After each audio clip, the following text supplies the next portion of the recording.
अस्सलाम वालेकुम, आप देख रहे हैं खरा सच। मेरा नाम मुबशर लुकमान है। जब अमेरिका ने जापान के ऊपर एटम बॉम्ब गिराए थे तो उसने दोनों एटम बॉम्ब जो हैं वो एक हिरोशिमा पे गिराया और एक नागासाकी पे, उसने टोक्यो पे नहीं किया या उसने किसी और बड़े शहर पे जापान के वो बम नहीं फेंका। उसकी वजह यह थी कि उसने दो छोटे छोटे शहरों पे या कस्बों पे उसने वो फेंकने थे और जो एम्परर था उसको ला के डराना था कि तुम्हारे साथ ये हो सकता है और उससे डील साइन करनी थी। अब ये हालिया तनाज़े में, हालिया जंग में ईरान के साथ इसराइल और अमेरिका जो लड़ रहे थे, उन्होंने पहले ही हल्ले में ईरान के सुप्रीम लीडर आयतुल्लाह खामेनी को शहीद कर दिया और उनके साथ उन्होंने उनकी टॉप लीडरशिप को भी शहीद कर दिया, जिसमें अस्करी क़यादत भी थी और सिविल क़यादत भी थी।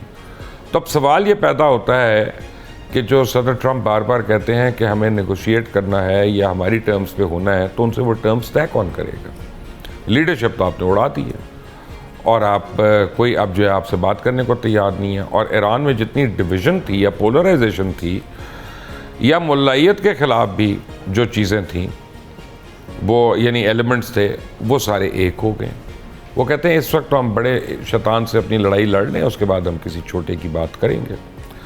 अब ये हो गया एक बड़ा इम्पॉर्टेंट एक फ़ैसला।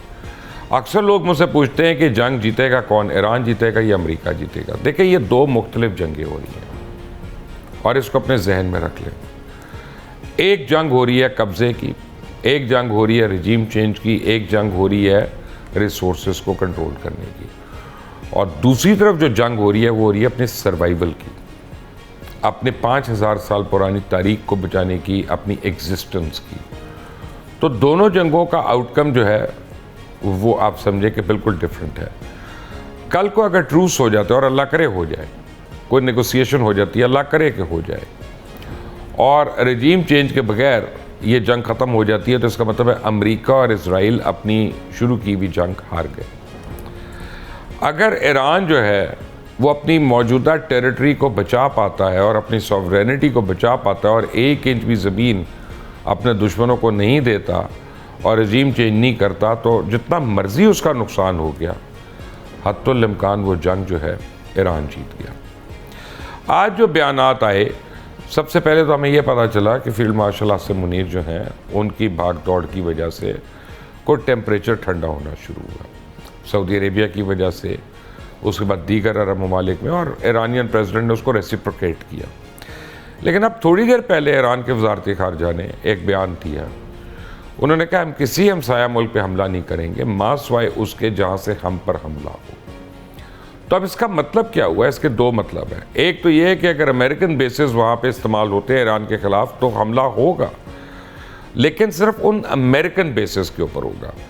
अब यानी किसी को ये डरने की ज़रूरत नहीं कि जी जुमेरा बीच पे जाएगा या बुर्ज अल अरब पे जाएगा या बुर्ज खलीफा पे जाएगा, नहीं, वो अमेरिकन बेस के ऊपर जाएगा। एक दूसरी चीज़ है जो भी क्लियर नहीं है, और मैं अभी अपनी सोर्सेज को ईरान में कॉल कर रहा था कि मुझे क्लियर कर दें इसके ऊपर। अभी मुझे इसका जवाब नहीं मिला, शायद मेरे मेहमान इसका जवाब दे दें। वो ये है कि ईरान जब इसराइल के ऊपर मिसाइल मारता है तो रास्ते में 2-2, 3-3 ममालिक हैं जो उसको इंटरसेप्ट कर रहे होते हैं, उनको गिरा देते हैं। लेकिन जब इसराइल उनके ऊपर, ईरान के ऊपर मिसाइल मारता है तो उनको वो इंटरसेप्ट नहीं करते। तो क्या ईरान ऐसी सूरत हाल में इसको अपने ऊपर हमला समझेगा उन ममालिक की तरफ से या नहीं? ये डिस्कस करने के लिए मेरे साथ मौजूद है जनाब आमिर गौरी। किसी तरह मुताज नहीं, हमारे सीनियर हैं, बहुत पुराने जर्नलिस्ट हैं, न्यूज़ के एहलकार हैं, अपना रूह रवा हैं। रज़ा रूमी इंतहाई मुदब्बिर और तदब्बर वाले एनालिस्ट हैं पाकिस्तान के मीडिया पे, और इनका शुमार मेरा ख्याल है कि हम बड़े आराम से कह सकते हैं उन 4-5 सहाफ़ियों में होता है जो इंतहाई पढ़े लिखे हैं। तो यही दो हैं जो मेरे किए हुए कुछ सवालात के जवाब दे सकते हैं। आमिर गौरी, आप हमारे भी सीनियर हैं तो आपसे शुरू करते हैं। आपने सुन लिया मेरा प्रीएम्बल, व्हाट डू यू से? मुबशर, सबसे पहले तो शुक्रिया बहुत बहुत। आपको पता है कि मैं आजकल टेलीविज़न से परे रहता हूँ, लेकिन आपको ना नहीं कर सकता। देखें, if you to start from the premise, जिस तरह आपने कहा 5000 साल की सिविलाइजेशन, तो जो हिस्ट्री है ना, ह्यूमन हिस्ट्री, उसका एक ही लेसन है, 2 लाइनों के अंदर मैं उसको कवर कर देता हूँ। और वो ये है कि जो ताकतवर है वो हमेशा शिकार करता है, और जो कमज़ोर है वो या मजम्मत करता है या दुआएं करता रहता है, ठीक है ना, किसी हायर फोर्स के लिए। अब ये जो आपने बात खींची है ना सारी की सारी, देखें इसके ऊपर इज़राइल जो है वो तो, और उसका जो सबसे ये कमीना वज़ीर आज़म जो है, वो इज़राइल के लिए भी हीरो नहीं है। वहाँ उसकी अपोज़िशन है, लेकिन वो पिछले तकरीबन 30-35 साल से इस प्रोजेक्ट के ऊपर है, और प्रोजेक्ट ये था कि मिडल ईस्ट के अंदर जो साइज़ेबल कंट्रीज़ हैं, उनको एक के बाद एक करके तोड़ा जाए। उसने जो अपनी इमीडिएट नेबरहुड है, उसको तो हमेशा से बहुत अरसे से बिल्कुल, जिसको पंजाबी का लफ्ज़ है ना, करके रखा हुआ है। 78 के अंदर जब उसका इजिप्ट के साथ कैंप डेविड मुआहदा हुआ था, तो इजिप्ट जो है उसका कोई इंटरेस्ट नहीं है इसराइल को तंग करने का। जॉर्डन के अंदर सख्त ही नहीं है। सीरिया के साथ जंगें हुई थी, सीरिया जो है वो कब का जो है वो टूट चुका। जब से बशर अल असद गया तो उसके बाद तो जान ही नहीं रह गई। लेबनान जो है, उसके अंदर 1982 से जब साबरा शतीला वाला चक्कर था, उसके बाद उन्होंने तोड़ दिया। वहाँ पे कोई स्टैंडिंग आर्मी नहीं है जो मुकाबला कर सके, वहाँ से सिर्फ हिजबुल्लाह मुकाबला करती है। जो लड़ाई झगड़ा था वो फ़लस्तीन के अंदर ही था, वेस्ट बैंक के अंदर और फिर गज़ा के अंदर। और वेस्ट बैंक के जो फ़लस्तीनी हैं, जो लीडरशिप है, जो फ़तह की जिनकी हिस्टोरिक एक पूरी स्ट्रगल थी यासर अरफ़ात की सूरत में, वहाँ से किसी किस्म की अब अपोजिशन नहीं है इसराइल को। तो जो अपोजिशन थी उनके इलाके में वो हमास से ही आती थी, उसको भी न्यूट्रलाइज कर दिया गया। तो अब ये जो चीज़ है जिसके अंदर उन्होंने ये कहा था कि चूंकि इसराइल ये कहता था कि बहुत अरसे से ईरान जो है वो शिया एक्सेस को इस्तेमाल करके, इन्फ्लुएंस को इस्तेमाल करके मेरे गिर्द एनसर्कलमेंट करना चाहता है, वो चाहे यमन एक के एक अंदर हो। एक छोटा सा if I may interject Aamir, पर जल्दी से बताइएगा। हमास तो टोटल सुन्नी है, तो ईरान ने उसको भी अट्रैक्ट कर लिया, तो वो तो सिर्फ शिया कहना उनको, ये तो ज़रा गलत बात होगी। नहीं, बिल्कुल गलत बात होगी, लेकिन देखें जो फॉल्ट लाइन है वो तो नेचुरली ईरान इस्तेमाल करता है शियाइज़्म की, लेकिन चूंकि फ़लस्तीनी जो हैं वो सुन्नी है, जिस तरह आपने कहा, उनका चूंकि डायरेक्ट ग्रज है, और वो इशू जो है वो इस्तेमाल होता है इसराइल के ख़िलाफ़, कि इसराइल जो है उसने चूंकि कब्ज़ा किया हुआ है उन इलाकों पे जो कि फ़लस्तीनी थे। अब फ़लस्तीनी शिया हों या सुन्नी हों, लेकिन दैट बेसिकली बिकम द कॉज़स बैली, जो वो जंग की वजह बनता है। लेकिन उसका जो आसपास सपोर्ट नेटवर्क था, जो लड़ते थे लोग, उनमें ज़्यादातर शिया थे। ये इल्ज़ाम लगता है, आप समझ लें। ज़रूरी नहीं, क्योंकि अगर सिर्फ शिया सुन्नी की फॉल्ट लाइन इस्तेमाल की जाए तो 68% जो इराक है वो शिया है, जिसने ईरान के साथ 8 साल की जंग लड़ी, दोनों लड़ लड़ के तकरीबन ख़त्म हो गए थे। जो मेरा पॉइंट है, देखें, अमेरिका जो है ना, इसराइल की सपोर्ट करता है या नहीं करता, उसकी जंगें लड़ता है नहीं लड़ता, लेकिन देखें पिछले समझ लें आप तकरीबन 125 साल में, जब से अमेरिका जो है वो उसने आहिस्ता आहिस्ता यूरोप को पीछे छोड़ा है, स्पेशली सेकेंड वर्ल्ड वॉर के बाद। तो मुझे इस तरह लगता है कि देखें, जो दुनिया की सबसे बड़ी सुप्रीम पावर है ना, वो जिनीवा कन्वेंशंस या वियना कन्वेंशंस जैसा ड्रामा जो है ना, वो तो बर्दाश्त करने का उसके अंदर किसी किस्म का आप ये सब्र नहीं है।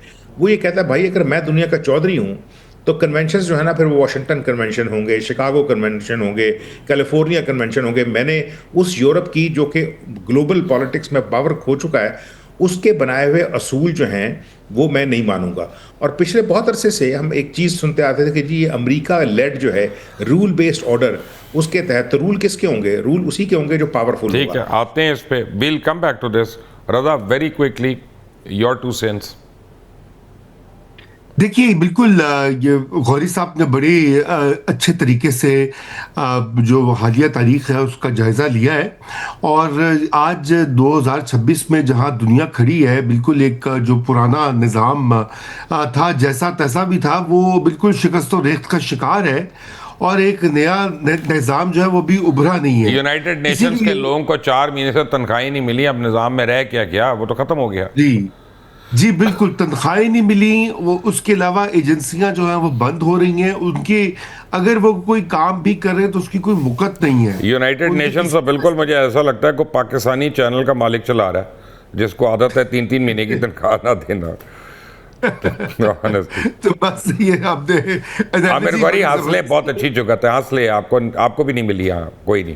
ठीक है, नहीं, जी नहीं, मैं वो हमारी बिल्कुल हमारी मिली, लेकिन जी रजा। लेकिन बात ये कि जब ये वाली सूरत हाल बन जाती है आलमी सतह के ऊपर, तो फिर अब ये जो केओस हम देख रहे हैं, और जब जब ये ईरान वाला जो मामला है, ये तो खैर बहुत इंतहा का एक वो इंतशार बन रहा है। लेकिन इसकी वजह ही ये है कि इस वक्त किसी किस्म का कोई ग्लोबल ऑर्डर रहा ही नहीं बाकी। और अब यूं ही है कि जो ममालिक हैं सभी वो अपने अपने मफादात का दिफा कर रहे हैं और उनको अपनी पड़ी हुई है। और यही वजह है कि आज के इस दौर में हम एक नया जो बैनुल अक़वामी चार्टर या माहिदा जो है, इमरानी माहिदा जिसे कहा जाता है बैनुल अक़वामी लेवल के ऊपर, उसकी अशद ज़रूरत है। और अब वो कौन आगे बढ़ के करेगा, क्योंकि अमेरिका तो उससे दस्तबरदार हो रहा है। वो बातें अभी ईरान के बारे में जो करने से पहले ट्रंप तो मुस्तकिल ये कह चुका है जी हमारा कोई लेना देना नहीं है, हमारी कोई गरज नहीं है दुनिया में जो कुछ मैं होता है। आपको दोनों को एक चीज़ दिखाता हूँ आपकी स्क्रीन पे कि why Iran is position to sustain the conflict. ये एक बड़ा एक इम्पॉर्टेंट क्वेश्चन है कि ईरान सस्टेन कैसे करेगा इस कॉन्फ्लिक्ट को। एक आपको मैं चीज़ दिखाता हूँ आपकी स्क्रीन के ऊपर। Let's hope my producer can play it वहाँ पे और देखें। अब ये सर्वाइवल स्ट्रेटजी जो है ना उनकी, कि ये वॉर ऑफ सर्वाइवल है जो मैंने आपको पहले कहा। ये 5000 साल पुरानी तारीख है। अब उन्होंने क्या किया, डिसेंट्रलाइज कर दिया अपनी कमांड को। जब पहले दिन उनके इतने लोग चले गए, शहीद हो गए, तो उनके 31 प्रोविंस हैं, उन्होंने सारों को डिसेंट्रलाइज कर दिया। हर कमांडर अपनी अपनी जगह बैठ के ठाठा ठू ठू कर रहा है और जिसका जो दिल करता है वो गुलेल चला देता है, जिसका दो दिल करता है पत्थर मार देता है। तो अब अगर आप डील भी करते हैं तो आप एक साथ 31 लोगों से आपको डील करनी पड़ेगी, आप एक से तो कर नहीं सकते। टेक्नोलॉजी का शिफ्ट हमने देखा है यहाँ पे कि जो सैटेलाइट यूसेज है ईरान के पास और जितनी प्रिसिशन वो स्ट्राइक्स कर रहे हैं और उसके जो ड्रोन्स हैं शायद 1 और 2 और ये सारे, और उसके जो हाइपरसोनिक मिसाइल्स हैं, बैलिस्टिक मिसाइल्स, अभी तो वो पूरे यूज़ भी नहीं हुए। लेकिन जो एलिमेंट्री मिसाइल्स यूज़ हुए उन्होंने भी देव created havoc not only in Israel but also in the middle east. और इज़राइल में मुझे अब ये पता चला है कि कम से कम 60-70 बिलियन डॉलर का नुकसान हो चुका है। और अब ये है कि कह सकते हैं कि उसको फॉरेन बैकिंग है। अब ये हम तो शक पे कह रहे हैं कि चाइना की भी है, रशिया की भी है, और वो भाईजान एक तड़प रहे हैं दूसरे नॉर्थ कोरिया वाले के किसी तरह मुझे भी जंग में ले आओ, लेकिन खैर अभी उनकी नहीं एंट्री हुई। एसिमेट्रिक एडवांटेज तो है यहाँ पे। और ये एक देखें पॉलिटिकल मिस कैलकुलेशन हो गई है ट्रंप इंतज़ामिया से कि अगर हम टॉप लीडरशिप को मारते हैं तो फ़ौरन रजीम चेंज हो जाएगा। रजीम चेंज तो नहीं हुआ और अब मुश्किल है, अब सारे इकट्ठे हैं। आमिर गौरी इस चार्ट को देखें अच्छी तरह, अब फिर मुझे अपनी राय दें। बशर मेरी बात सुने, मैं काफ़ी अरसे से ये जो है ना ड्रामा रिजीम चेंज वाला, I don't believe it now. देखें मुझे इस तरह लगता है कि आपको याद होगा 1993 में किताब आई थी हंटिंगटन की, क्लैश ऑफ सिविलाइजेशन। हाँ जी। तो तक सोवियत यूनियन जो है वो टूट चुका था, 2 साल हो चुके थे उसको। और उन्होंने आइडेंटिफाई किया था जो इस्लामिक सिविलाइजेशन है उसको as one of the civilizations जो चैलेंज करेंगी अमेरिका की प्रीपोंडेंस को। अब उसके अंदर आप ये देखें कि सिर्फ और सिर्फ पिछले आप 4 से 5 हफ्ते देख लें, उसको एक्सटेंड करते हैं बाज लोग 5 महीने ले जाएं, कि पाकिस्तान से लेके लिबिया तक जो आलम इस्लाम है सारा, उसके अंदर एक अर्थक्वेक है। पाकिस्तान अफगानिस्तान के साथ लड़ रहा है, ईरान जो है वो उसने कल को सुलह हो जाती है, बातचीत हो जाती है, नहीं हो जाती, गल्फ कंट्रीज जो हैं सारी की सारी उसके अंदर अपने आप को हॉरिबली आइसोलेट किया है कल के लिए जब ये वॉर खत्म हो जाएगी। ये कहना ठीक है कि जी मैंने चूंकि जीसीसी के हर मुल्क के अंदर अमेरिका का अड्डा है, बहरीन में नेवल अड्डा है, सेंटकॉम का हेडक्वार्टर कतर में है, कुवैत के अंदर है, वो उदैद एयरपोर्ट है, मतलब अड्डा है, सऊदी अरब के अंदर है। तो उसने कहा जी मैं तो सऊदी अरबियों को मार रहा हूँ। दरमियान में खबर भी आ गई कि जी मोसाद के लोग जो हैं वो सिविल उस पर हमले करते फिरते थे।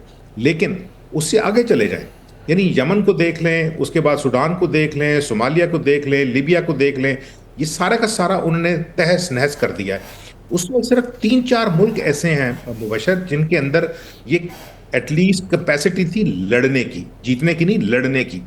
ईरान उनमें से एक है, पाकिस्तान है, टर्की है, बाकी भी तो किसी के अंदर तप्पड़ ही नहीं है। जो मैं ये कहना चाह रहा हूं कि देखें, before China enters into this energy resource area, ठीक है ना, तो अमेरिका और उसके हवारियों की यह ख्वाहिश है कि इस मुल्क के अंदर कोई साइजेबल मुल्क चैलेंज ना करे अमेरिकी इंटरेस्ट को और सपोर्टर ना बने बड़े तौर पे चाइना का, जब कल को परसों को। इस वजह से कि देखें जो मेंटल एक्सरसाइजेज हो रही है ना यूरोप में थिंक टैंक्स के अंदर, उसमें आप भी जाते मैं भी जाता हूँ, वहां पर डिस्कशन क्या हो रही है कि अगर फर्ज किया कल को नॉन जो है मतलब कन्वेंशनल वॉर अगर शुरू हो जाती चाइना के साथ, तो चाइना को हम कहाँ पे कंटेन करेंगे? यानी यूरोप के जो बड़े मुल्क हैं अब, यानी फ्रांस और जर्मनी, उनकी एस्टिमेशन ये है, और यूके की, कि आप मिडिल ईस्ट में नहीं रोक सकेंगे चाइना को, अफ्रीका में नहीं रोक सकेंगे, सदर्न यूरोप में नहीं रोक सकेंगे जब तक वो अल्बानिया नहीं पहुंच जाते, और उसके बाद वॉर जो है it will have to be turn tactical. अब ये तो मेंटल एक्सरसाइजेज हैं, ये स्ट्रेटेजिक एक्सरसाइजेज हैं, लेकिन सरकार मसला सिर्फ ये नहीं है। देखें, चाइना जो है वो ईरान के लिए या किसी और के लिए अमेरिका से फड्डा नहीं लेगा, अमेरिका उसकी सबसे बड़ी मार्केट है, और अगर तेल ही लेना होगा तो चाइना को कोई प्रॉब्लम नहीं है कि वो बादशाह ठीक है, वो ले लेगा। तो आपको एक चीज़ दिखाता हूँ स्क्रीन पे, से कहते हैं the collapse of the shield, ये कैसे कोलैप्स हुई। और अगर आप अपनी स्क्रीन पे आप देखेंगे तो बेसिकली एक स्ट्रेटेजिक डिसमेंटलिंग है यूएस मिसाइल सिस्टम की। उन्होंने पहले क्या किया, उन्होंने रडार्स को अटैक किया। उन्होंने जैसा अमेरिका जो था एयर डिफेंस को अटैक कर रहा था, ईरान ने उनके रडार्स को अटैक किया, और उसके बाद उसने स्वॉर्म किया वहाँ पे कि यानी 2-2 दर्जन 3-3 दर्जन ड्रोन जो हैं वो भेज रहा है, और फिर ऊपर जो है वो 1-1 2-2 करके मिसाइल भेज रहा है, 4 करके, और वो इतना उन्होंने कमिट करा दिया उसको, आयरन डोम को और उसके डिफेंस सिस्टम को, कि दे बिकेम इनकैपेसिटेटेड। और ये एक ऑफेंस जो था उसके मुकाबले में डिफेंस में बहुत गुना उनको ज़्यादा स्पेंडिंग करनी पड़ी। और अब हम प्रोडिक्शन अरिथमेटिक जो देखते हैं वो एक डेंजरस रिपोर्ट है, कि इसका मतलब है कि अमेरिका और इज़राइल के पास इवन अपने एलाइज़ को मिला के, मिडल ईस्टर्न एलाइज़ को मिला के, जो एयर डिफेंस सिस्टम है उसमें बड़ी लिमिटेड इन्वेंटोरी है। अब मुझे तो नहीं पता कितनी लिमिटेड है, मैं तो हेयरसे के ऊपर ही बात कर सकता हूँ, मैं एग्जैक्ट अपने दिल से तो नहीं मैं कोई फिगर दे सकता। लेकिन एक चीज़ ऑब्वियस है कि it has started to bleed them very effectively. साथ ही जब आप बात कर रहे होंगे तो मैं नाज़रीन को भी दिखाऊंगा कि ईरान इंडिया मैरीटाइम क्राइसिस क्या था, 38 शिप्स कैसे स्ट्रैंडेड हुए, और ये 4 आवर स्ट्रेटजी क्या है इसराइल की, और एक ग्लोबल शिफ्ट उसमें क्या आया, ये भी आपको दिखाऊंगा। But Raza, your 2 sense. देखिए, बिल्कुल इस वक्त जो सबसे बड़ा एक जैसे कहना चाहिए एक्सपोजे हुआ है, वो जो एक पहले ख्याल था कि अमेरिका की और इसराइल की जो एक तरह से एयर डिफेंस की कैपेबिलिटी है, उसको समझा जाता था कि बस उसमें तो कोई जैसे कहना चाहिए कोई दरार नहीं आ सकती, वो बड़े मजबूत निज़ाम है, तहस नहस कर देंगे। लेकिन ईरान ने ये साबित करके ये किया है साबित और एक्सपोज कर दिया है कि उनका सिस्टम जो है वो उसको ब्रीच भी किया जा सकता है। मसलन इसराइल का पहले भी पिछले और रिपीटेडली रिपीटेडली वहां पे पहुंच रहे मिसाइल्स जो उन्होंने डोम बनाया हुआ था। और इसी तरह अमेरिका की जो सुपीरियर टेक्नोलॉजी है, और जिस तरह से उसने यहाँ पर गल्फ में जो भी एयर डिफेंस का बंदोबस्त कर रखा था, वो भी शिकस्त खा चुका है। और यही वजह है कि जो गल्फ की रियासतें हैं वो इस कदर नाला हैं और इस कदर गुस्से में भी हैं अमेरिका के साथ, क्योंकि उनका ये ख्याल था कि भाई अरबों डॉलर देकर भी वो उनकी हिफाजत का बंदोबस्त नहीं हो सका, और जो कुछ वो हथियार और जो सिस्टम्स और शील्ड्स वो खरीदते रहे हैं खुद अमरीकियों से और दीगर ममालिक से, वो उनके काम नहीं आई। और यही वाक़या है कि ईरान की जो स्ट्रेटजी रही है और पिछले जून से जो तैयारी उन्होंने की है वो इन्हीं खतूत पर की थी, क्योंकि उनको मालूम था कि ये हमला तो होना है। और फिर उन्होंने यही देखा कि किस तरह कहाँ और कैसे कैसे उन्होंने जो ये एयर डिफेंस है उसको जद पहुंचानी है। और ये अब हम उस सूरत हाल पर आ गए हैं कि जहां पर अमेरिका अपनी तमाम तर बर्तरी दिफाई बर्तरी के बावजूद ये दावा नहीं कर सकता कि वो उस जंग में जीत रहा है। जी आमिर गौरी, क्या ये सही है कि अब हिंदुस्तान के ट्रेचरस एक्ट के बाद ईरान जो है सोचने पे मजबूर हो गया है, जिस तरह गल्फ कंट्रीज़ जो रज़ा ने कहा कि they are trying to revisit their pacts and accords with the US, और वो देख रहे हैं कि कहाँ पे उसमें एग्जिट स्ट्रेटजी है, उनके पास क्या एग्जिट स्ट्रेटजी है। क्योंकि मुझे तो अभी फीलिंग है अभी $1 ट्रिलियन का बिल आने वाला है, ये कि आपने ये बचाया तुम्हें, इसका $1 ट्रिलियन और खर्च होगा, और ये कोई हंसी की बात ही, जिनको देना पड़ेगा उन्हीं को लग पता जाएगा।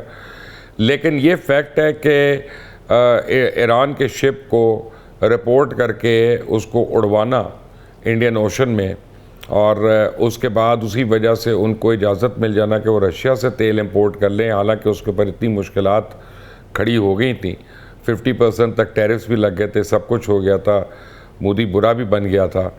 और इंडिया के अपने एनालिटिक्स जो हैं, एनालिस्ट जो हैं, वो इस चीज़ को बड़े आड़े हाथों ले रहे हैं और इसकी बड़ी बुराई कर रहे हैं कि we have lost a long term ally which is Iran. तो अब ईरान और इंडिया का क्या फ्यूचर देख रहे हैं आप? देखें मुबशर, आई विश कि आपकी ये जो ख्वाहिश है ना, वो उसका कोई असर ईरान के ऊपर हो। ईरान जो है उसके बारे में सारे रीजन के अंदर इंक्लूडिंग अस एक फीलिंग है कि ईरान इज़ ए डुप्लिसिटस कंट्री, ये दोगलापन करता है। वरना अयूब खान के ज़माने से जिस वक्त पाकिस्तान सीटो सेंटो के अंदर गया था ना, और उसके बाद आपको पता कि आरसीडी बना था, यानी पाकिस्तान ईरान टर्की का, जिसको बाद में ईसीओ का नाम दिया गया। जब सोवियत यूनियन टूटा तो एक ख्वाहिश ये थी कि ईरान, पाकिस्तान, सऊदी अरेबिया जो है, पाकिस्तान, ईरान, टर्की में और जो सेंट्रल एशियन रिपब्लिक्स हैं, ये मिलके एक नया ब्लॉक बनाएं। अच्छा, ये तो हमें पता है कि बार बार बात करने के बावजूद जो मुसलमान मुल्क है ना, वो डिफेंस पैक्ट्स में नहीं आते। और उसी वजह से जिस तरह आपने कहा ना कि जो दुनिया की सबसे बड़ी दुकान है यूनाइटेड नेशन, और उसके तो फट्टे उखड़ चुके हैं। लेकिन ओआईसी को भी देख लें, 54 कंट्रीज, 55 कंट्रीज छोटी कंट्रीज नहीं होती, जबकि पास आपके पास मुल्कों के पास बेपना पैसा भी हो। लेकिन जब अब मजाक ही होता है कि ये ओआईसी का क्या मतलब है, उनको पंजाबी चाहे कि ओआईसी वो चली गई, ठीक है ना। ओआईसी के मुंह से अभी तक कोई चीज़ नहीं निकली। आपने जो बात की ना इंडिया की, देखिए इंडिया में क्रिटिसाइज कर रहा है उनको जो मोदी का अपोनेंट है।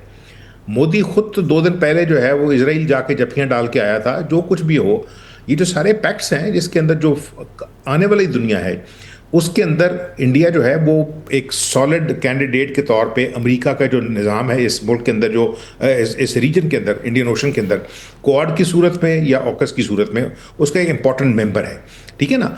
और वो चाइना के खिलाफ इस्तेमाल होता है या नहीं होता, ये हमारी ख्वाहिश है कि चाइना और अमेरिका की जंग हो, ये होनी नहीं है। इसलिए कि चाइना जो है वो अपनी सबसे बड़ी दुकान की मार्केट को तबाह करने के चक्कर में नहीं है, चाहे वो फिजिकली ना हो, मतलब फाइनेंशियली हो जाए। तो अब देखना ये है कि ईरान जो है वो इसमें से सबक क्या सीखेगा।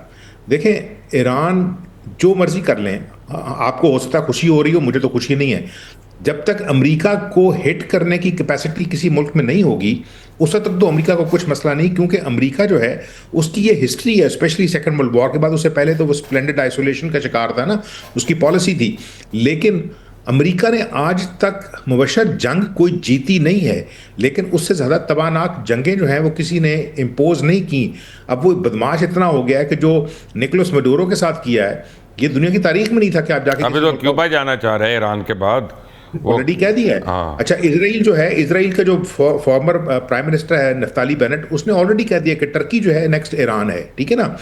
इस वजह से कि उनको ये लगता है कि कल को अगर टर्की जो है वो सीरिया के अंदर अपना इन्फ्लुएंस बढ़ाता है, तो that is the only patch जहां से इसराइल की जो बॉडी पॉलिटिक्स है को खतरा हो सकता है, गोलान हाइट्स के इस तरफ, ठीक है ना। तो अब वो उस दरमियान में आपने देखा कि उन्होंने कोशिश की कि फौरी तौर पर जो कुर्द हैं, ईरानी कुर्द, उनको जो है उंगली दे के एक लैंड, क्योंकि खुद तो इन्होंने बंदे उतारने नहीं, बूट्स ऑन ग्राउंड अमेरिकन तो उतरने नहीं है, ठीक है ना। ईरानी जनरलों ने कह दिया, उन्होंने कहा भाई हम तो इंतजार कर रहे हैं, इंटरनेशनल टेलीविजन पे कहा, उन्होंने कहा उतरे हैं, देखते हैं फिर लड़ते हैं किस तरह। अमेरिका की जो कैपेसिटी है वो अनप्रेसिडेंटेड है, हवा से और समुद्र से किसी भी मुल्क को नुकसान पहुंचाने की, ठीक है ना। उसने पूरी दुनिया के अंदर अपने अड्डे खड़े किए हुए, किसी और मुल्क के इतने अड्डे नहीं है। तो उसमें ईरान जो है ना, जो कुछ कर सकता था वो किया है उसने, सिर्फ और सिर्फ जीसीसी के अपने पड़ोसियों को। रजा, इसमें एक इशू है, मैं बड़े अदब के साथ थोड़ा सा डिसएग्री करता हूँ आमिर से। मैं आपको बताता हूँ कि अमेरिका की, ये मैं मानता हूँ कि अमेरिका आज तक कोई जंग नहीं जीता, इसमें कोई दो राय नहीं है। लेकिन ये आपको मानना पड़ेगा कि अमेरिका की strength more than anything else वो उसकी एलाइज और एसोसिएशंस में रही है हमेशा। वो चाहे यूरोपियन कंट्रीज़ हों, चाहे कनाडा हो, चाहे फाइव आइज़ हों, चाहे और इस तरह के अलाइंसेस हों, WHO हो, नेटो हो, सीटो, सेंटो, सारा RCD, आप जिस मर्ज़ी का ले लें ना। Fact of the matter is कि यहाँ पे ईरान से नेगोशिएशन में क्या प्रॉब्लम हो रही है, मैं आपको अपनी राय दे देता हूँ क्विकली। कि पहली बारी 100 साल में अमेरिका ने बरतानिया को इस्तेमाल नहीं किया नेगोशिएट करने के लिए, and they are at a loss, क्योंकि ये काम हमेशा बरतानिया ने किया उनके लिए। कनाडा को वो नाराज़ करके बैठे हुए हैं, डेनमार्क को वो नाराज़ करके बैठे हुए हैं, नॉर्वे को वो नाराज़ करके बैठे हुए हैं, तो भाई अमेरिका की वो स्ट्रेंथ नहीं है जो आप समझ रहे थे पहले। नहीं, लेकिन मुबशर मेरी बात सुने ना, देखें क्या यूरोप के मुल्कों को जिनकी फौजें जो हैं वो 1-1 लाख, सवा-सवा लाख रह गई हैं, इन्हें अमेरिका की आमिर जरूरत है? साहब नहीं, मेरी एक अर्ज सुन लें। 40-45 साल से इस मुल्क पे सैंक्शंस लगी हुई हैं। आप एक लम्हे के लिए सोचिए, अगर इसमें 50 साल की सैंक्शंस ना होती तो अभी यहाँ पे क्या कुछ हो रहा होता। क्यों रजा? आपने जब मुझे रोका था, मैं ये कहना चाह रहा था कि जो उसके आसपास के मुल्क हैं ना, देखिए उनके अंदर तो तप्पड़ नहीं है। पाकिस्तान जो है आज तक, यानी ईरान की पाइपलाइन बिछी हुई थी ना, जो ईपी की पाइपलाइन थी, कहाँ जानी थी? वाया पाकिस्तान इंडिया जानी थी। अच्छा, जब इंडिया को पता लगा कि यार पाकिस्तान को तो बैठे बिठाए जो है 6-7 बिलियन मिलते रहेंगे इसके किराए में, और ये वो तेल भी निकालेगा, उन्होंने कहा जी हम तो इंटरेस्टेड ही नहीं है। क्यों? मेरे अपनी बातचीत है, आपकी भी हुई होगी अमेरिकन एम्बेसडर के साथ, कि भाई आपने असल तो सैंक्शंस लगाई हुई है पाकिस्तान के ऊपर। पाकिस्तान जो है वो ईरान से ना तेल ले सकता है, अफगानिस्तान से फड्डे में है, इंडिया के साथ फड्डे में है। आप कहते हैं ईरान से हम तजारत भी ना करें, तो फिर एक्चुअल ईरान जो है वो चाइना को भी बेच रहा था अपना तेल, इंडिया को भी बेच रहा है, रशिया के साथ भी ट्रेड कर रहा है, अजरबैजान के साथ भी कर रहा है, टर्की के साथ भी कर रहा है। तो मैंने कहा सैंक्शंस तो पाकिस्तान पे लगी हुई हैं। तो उसने कहा कि जो मर्जी हो, पाकिस्तान को हम तेल नहीं लेने देंगे ईरानी, ठीक है ना, ना गैस लेने देंगे, ना तेल चले लेने देंगे। इस पे लेते हैं ना सवाल ये है कि कमेंट हमारे जरा। अंदर इतना हौसला है, हम जो है जंगे करते फिर रहे हैं क्या, कि जी सऊदी अरब और ईरान के दरमियान जो हम दरमियान में अब करने की कोशिश कर रहे हैं, जो पहले चाइना ने भी किया। अच्छी बात है, बहुत अच्छी बात है। जिसके बाद आपने खुद भी कहा कि एक सेंस देखने में नजर आई है तेहरान में कि जी हम अपने पड़ोसियों को नहीं मारेंगे अगर उधर से अटैक नहीं होता, यानी मींस बहरीन से जो उनका नेवल अड्डा है सेंट्रल कमांड का, कल को ये सारे मुल्क सोचेंगे जिस तरह आपने कहा। लेकिन मैं बताऊं, ये जितने पैसे लेके गया था ना बुश, अभी थोड़े हाथ मरोड़ मरोड़ के, और वो अब इसकी कॉस्ट भी इन्हीं से लेगा। क्यों रजा? बड़ी देर बाद आपकी बारी आ गई है। नहीं, मैं बिल्कुल वो एंजॉय कर रहा हूँ गौरी साहब की जो तरीका गौरी है। साहब आज अपने नाम की लाज रख रहे हैं, गौरी मिसाइल बने हुए हैं आज वो। फायर नहीं नहीं, हो रहा गौरी है। साहब हाँ। गौरी साहब को अंदाज़े एक बयान अपना में- तीली दिखानी है आपने, और उसके बाद आप देखें इनकी उठान, आप देखिएगा क्या होती है। 1500 नहीं, मुझे बिल्कुल मालूम है। लेकिन मुबशर देखिए, मसला इस वक्त ये है कि आप चूंकि यूरोप की बात कर रहे थे और इत्तेहादियों की बात कर रहे थे, तो इस वक्त तो अमेरिका ने ये भी एक बहुत बड़ी मैं समझता हूँ ट्रंप की नाकामी है उसकी खारजा पॉलिसी की, कि इस वक्त उसके साथ यूरोप के जो बेशतर ममालिक हैं वो नहीं खड़े हुए। बरतानिया ने तो वाज़ेह अंदाज में कह दिया जी हमें कोई लेना देना नहीं है इस जंग से। फिर जर्मनी के चांसलर ने भी कल यही कहा है। पहले तो वो उन्होंने कुछ स्पेन मुबहम किस्म के बयान दिए, अब उन्होंने कहा जी हमारा कोई ताल्लुक नहीं है इससे। स्पेन वाला पहले ही उसके साथ इनका टाकरा हुआ है। तो एक यके बाद दीगरे यूरोप की मुकम्मल इस वक्त जैसे कहते हैं कोई हिमायत हासिल नहीं है अमेरिका को इस पूरे एडवेंचर मेरा में। अब जो आपसे सवाल है, मेरा आप दोनों से सवाल है कि आपका ख्याल में जो यूरोप है वो क्यों पूरी तरह दिल के साथ अमेरिका के साथ क्यों नहीं खड़ा हुआ इस दफा? उसकी वजह है कि रशिया ने थ्रेट किया है कि वो किसी भी वक्त यूरोप का नलका बंद कर सकता है गैस का। उसके बाद यूरोप में जो अफरा तफरी और होना है सब कुछ, वो आप सोच भी नहीं सकते। लेकिन मेरे साथ ही रहिएगा। ईरान ने ऐलान किया है कि स्ट्रेट ऑफ हॉर्मुज़ अब हर एक के लिए खुली रहेगी सिवाय अमेरिका और इजराइल के जहाज़ों के लिए, और ये वॉल स्ट्रीट जर्नल ने रिपोर्ट कर दिया। तो रज़ा, सबसे बड़ी बात इसमें दो चीज़ें हैं। एक तो ये है कि obviously this is good news. दूसरी बात है कि कल रात को, आधी रात को, जब हुकूमत पाकिस्तान ने 55 रुपये फ़ी लीटर पेट्रोल की कीमत बढ़ाई थी, तो वो तो उन्होंने $63 पर बैरल के ऊपर बढ़ा दी थी। अभी तो नई कीमत पे उन्होंने तेल लिया ही नहीं था। तो एक तो पहले वो झूठ बोला था रमज़ान के महीने में, और क्या अब ये बढ़ाकर वापस लेंगे ये कीमत? क्योंकि ईरान ने अगर अपना ऐलान ये दे दिया तो इस बात इनके पास क्या जवाब रहता है बेशर्मी के अलावा कि वो प्रोसेस करें इस पर? जी, बेशर्मी के अलावा वो तो देखें, हमारी हुकूमतों ने वो दावा तो ये करते हैं कि वो तेल की कीमतें जो होती हैं पेट्रोल डीजल की, उनको आलमी मंडी के साथ या आलमी प्राइस के साथ पैक करते हैं। लेकिन हकीकत ये है कि वो हमेशा ही इसमें डंडी मारते हैं, क्योंकि उनका मकसद ये होता है कि किस तरीके से, चूँकि हर किसी ने पेट्रोल और डीजल ख़रीदना है, नागुज़ीर है ख़रीदना, तो किस तरह से हुकूमत उससे मज़ीद पैसे बनाए और ठगे लोगों को। और ये मुबशर हर बार ऐसा होता है इसमें कोई नई चीज़ नहीं है, और उसकी बुनियादी वजह यह है कि किसी किस्म की अकाउंटेबिलिटी का निज़ाम जो है वो मौजूद नहीं है। मैं आपको एक देखिए बात ना, बताऊं, मेरी एक बात याद जी। रखिएगा रज़ा रूमी, मैं पाकिस्तान के नेशनल टीवी पे बैठ के आपको ये बात कर रहा हूँ, अगर हुकूमत ने ये इकदाम अपना रिवर्स ना किया तो मैं आपको यकीन दिला रहा हूँ इस हुकूमत को बहुत शर्मिंदगी होगी और बड़ी नदामत होगी, उनके बड़े बुरे दिन आएंगे फिर। ये आपकी बात दुरुस्त है कि ऑलरेडी गम और गुस्सा जो है लोगों का माशी एतबार से बहुत तंगी है। मेजोरिटी ऑफ तंगी पाकिस्तानी नहीं, आबादी लोग शुमार खुदकुशियाँ बता कर रहे रहे हैं यार, खुदकुशियाँ कर रहे हैं। जी। देखिए ना, वर्ल्ड बैंक की जो आदादो शुमार हमने शायद एक बार आप ही के शो पर डिस्कस भी किए थे कि तकरीबन आधी आबादी जो है वो तो गुर्बत की लकीर के नीचे पहुंच चुकी है पिछले कई सालों की पॉलिसीज की वजह से। और उसके अलावा जो नेट इनकम है लोगों की, जो रियल वेज जिसे कहा जाता है, वो उसमें तो कमी वाकई हुई है वेरी बतदरीज। क्विकली, 1 मिनट रह गया आमिर, आपने इसमें ऐड करना है 55 रुपए में कि आप चुप करके जाके जाएंगे और पेट्रोल पड़वा लेंगे। अच्छा नहीं, बिल्कुल मैं 30 सेकंड में, वो जो पहला वाला सवाल था मैंने आपसे पूछा था, देखें अमेरिका ने जंगें लड़ी हैं ना, वहाँ से सारे मुल्कों से रेफ्यूजी निकल के यूरोप में गए हुए हैं, जो बेपनाह प्रेशर है, इसलिए वो अमेरिका के साथ नहीं खड़े हुए।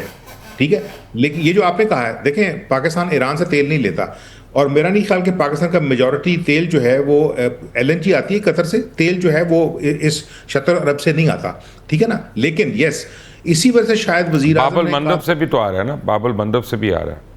बाबुल मंदब से जब आएगा, मैं ये कह रहा हूँ कि देखें ईरान का तेल नहीं है ना, आएगा। सऊदी अरब ने तो जी हाँ। ऑलरेडी परसों हमें कह दिया था कि जी हम कोशिश करेंगे आपको, लेकिन प्राइम मिनिस्टर ने साथ ही जो ड्रामा करते हैं ना, मैं ड्रामा ही कहूँगा, ये ड्रामा ही करते हैं, इनके पास और कोई चीज़ नहीं है सिवाय मतलब गिमिक्स के।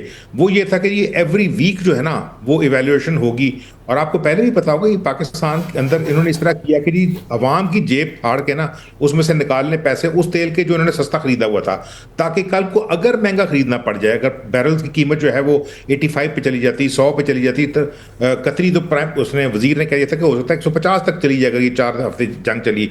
लेकिन जो डायनामिक्स हैं ईरान को देख रहा है ना कि उसके एक्शंस की वजह से उसके जो रीजन के अंदर दोस्त हैं और जो ऊपर ग्लोबल उसके जो अपना समझिए खरीदार हैं उसके सामान के, वो नाराज ना हो, तो मेरा ख्याल है कि फौरी तौर पर प्रेशर पड़ेगा। जिस तरह आपने बिल्कुल ठीक कहा, अगर आप कह रहे हैं शर्मिंदगी होगी, नहीं, मुझे इस तरह लगता है शर्मिंदगी नहीं होगी पाकिस्तान की हुकूमत को। पाकिस्तान की हुकूमत के अंदर अगर ये इन्होंने इस तरह हरकत दोबारा की तो देयर इज अ पॉसिबिलिटी कि अवाम जो है ना वो सड़कों पर आ जाए, क्योंकि ये मॉडल जो है ना, यही वेस्ट जो है वो चाह रहा है कि इन मुल्कों में जहां मेरा ख्याल है जैसा यूनाइटेड नेशंस फेल हो रहा है उस तरह हमारा जो ये पार्लिमानी निज़ाम है ना, ये भी बुरी तरह फेल हो रहा है। बेशक 2 सूबे तो उनके हाथ में है ही नहीं। हाँ, आमिर गौरी और रज़ा रूमी, आपको चलते चलते मैंने सिर्फ एक शेर सुनाना है, और ये शेर शहबाज शरीफ की नज़र में कर रहा हूँ।